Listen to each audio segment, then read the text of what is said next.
চিংড়ি মাছ ভাজি। চিংড়ি মাছ ভাজিতে পেঁয়াজ কুচি,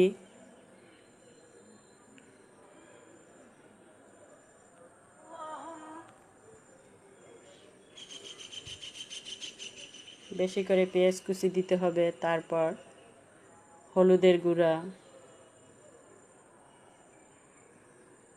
মরিচের গুঁড়া,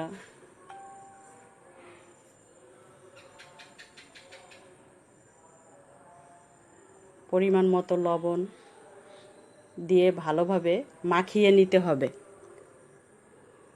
সবশেষে কাঁচামরিচ দিয়ে তেলে ভাজি করে নিতে হবে।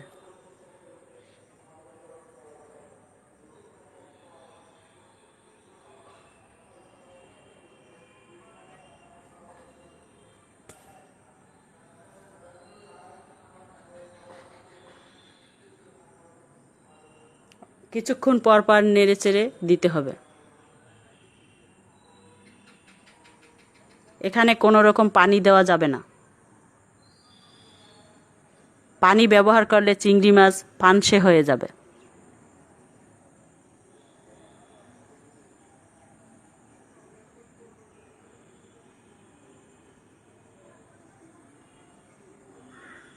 এই হচ্ছে চিংড়ি মাছের ফাইন